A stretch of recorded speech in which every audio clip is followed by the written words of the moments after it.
Proseguimos con el análisis del capítulo 9 de la Introducción a las Ciencias del Espíritu. Se denomina posición del conocimiento frente a la conexión de la realidad histórico-social. Bueno, Disney comienza señalando acá que tanto en la tradición inglesa como en la tradición francesa el estudio de la realidad histórico-social se denomina sociología. La condición de estos estudios es de su profunda historicidad, porque todo estudio del estado actual de la sociedad depende del resultado del anterior y también es condición del próximo. Entonces se entiende a la realidad histórico-social como un todo en constante evolución. Pero además señala un aspecto importante que después va a ser gravitante en la teoría de Boas, y es su indicación de que nadie es totalmente consciente de la totalidad de los procesos vitales, de los procesos culturales, ya que son extremadamente complejos. Les voy a leer un párrafo largo de Dilthey. Él señala que esta sociedad se nos presenta más enrevesada todavía, más misteriosa que nuestro propio organismo, que cualquiera de sus partes más misteriosas, el cerebro, por ejemplo, la sociedad, es decir, toda la realidad histórico-social que se enfrenta al individuo como objeto de su consideración. La corriente del acontecer avanza en ella de modo incontenible, en tanto que los individuos de que se compone aparecen y desaparecen en el escenario de la vida. El individuo se encuentra en ella como un elemento en interacción con los demás elementos. No ha construido ese todo dentro del cual ha nacido. De las leyes según las cuales los individuos actúan en su interacción dentro de ese todo, conoce pocas y de modo incierto. Los procesos de los que él es consciente en todo su contenido por medio de su percepción interna y los procesos que fuera de él han construido ese todo son los mismos, pero su complicación es tan grande, las condiciones naturales en las que aparecen tan diversas, los medios de medición y de ensayo todavía tan limitados, que el conocimiento de esta estructura de la sociedad se ha visto dificultado por obstáculos casi insuperables. De aquí surge la diferencia entre nuestra relación con la sociedad y con la naturaleza.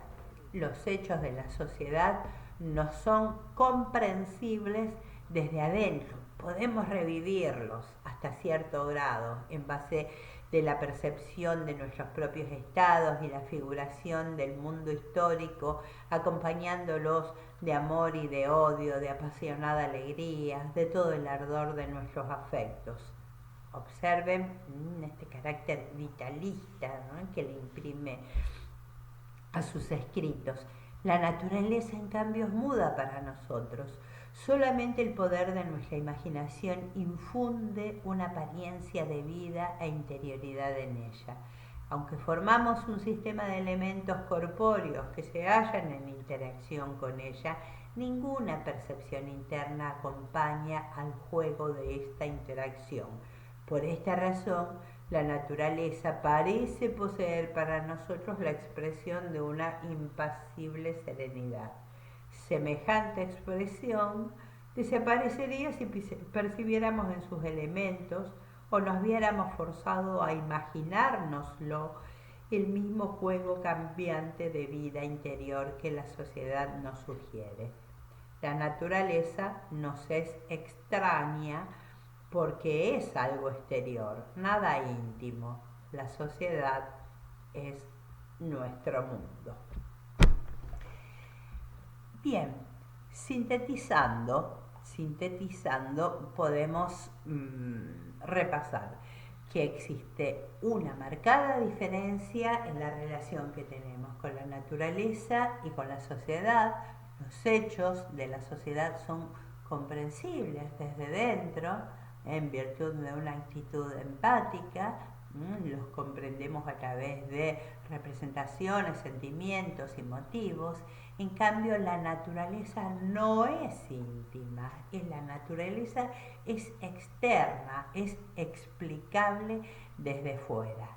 Dice Dilthey, las dificultades del conocimiento de una unidad psíquica se multiplican por la gran diversidad y singularidad de estas unidades que actúan conjuntamente en la sociedad, por la complicación de las condiciones naturales en que se hallan entrelazados, por la acumulación de interacciones que tienen lugar por la sucesión de las generaciones y que no permite inferir directamente los estados de tiempo anteriores, arrancando de la naturaleza humana tal como la conocemos hoy, o los estados actuales de la sociedad a partir de un tipo general de esa naturaleza humana. Y sin embargo, todo esto queda más que compensado por el hecho de que yo mismo, que me conozco y vivo por dentro, constituyo un elemento de ese cuerpo social y que los demás elementos son semejantes a mí y captables de igual modo por mí en su interioridad. Comprendo la sociedad porque el individuo, la unidad vital psicofísica, es un punto de cruce, un punto de intersección de las interacciones sociales. Reacciona con voluntad creciente sobre los sistemas que lo están influenciando y también contempla, reflexiona, investiga sobre todo este proceso. El juego de las interacciones se asienta entonces en las representaciones, en los sentimientos y en los motivos intervinientes. El individuo, la unidad vital psicofísica, reflexiona sobre su sociedad desde dos puntos de arranque. El primero de ellos, la acción, su intervención consciente en la vida misma, a través de la organización de normativas, reglas, una serie de regulaciones y por otro lugar también a través de la contemplación que los lleva a organizar la vida humana en esquemas conceptuales, produciendo teorías. La particularización de las ciencias fue producto de la vida misma. Cada vez que se produce la particularización de un círculo social específico de actividad, se presentan las condiciones para que pueda surgir alguna teoría particular. Así, la sociedad, a semejanza de las máquinas, está compuesta por piezas que funcionan en un todo, pero como si fueran engranajes del mismo. Ese todo es la realidad histórico-social sobre la cual está determinada por ese trasfondo vivo y su correspondiente exposición descriptiva, no por la relación que pueda haber con una ciencia general externa. Si proseguimos con el capítulo 10, denominado el estudio científico de la relación natural de la humanidad y cada uno de los pueblos, vamos a poder observar que con el propósito de constituir una ciencia de la historia y la sociedad, tanto la historia como la sociología van a examinar complejos de la vida espiritual a través de la acumulación de material, el ordenamiento de ese material y la elaboración intelectual del mismo. Y Dilthey va a señalar que tanto el historiador como el etnógrafo tienen una mirada que se encuentra impregnada por la ciencia y por el arte. Recuerden esto, subrayenlo porque lo vamos a retomar más adelante con precisión, ya en la teoría culturalista. Parten de la acumulación de los hechos, tanto el historiador como el etnógrafo, para decantarlos en la elaboración de una teoría. Para ello trabajan la relación que existe entre lo particular y lo universal. Este proceso se acerca al arte. ¿Por qué decimos que se acerca al arte? Porque lo particular está impregnado de lo universal, pero se expresa a su vez bajo la forma que le confiere el espíritu del investigador, dice Dilthey, cuando ilumina los hechos bajo el foco de su libertad de abstracción. De esta manera,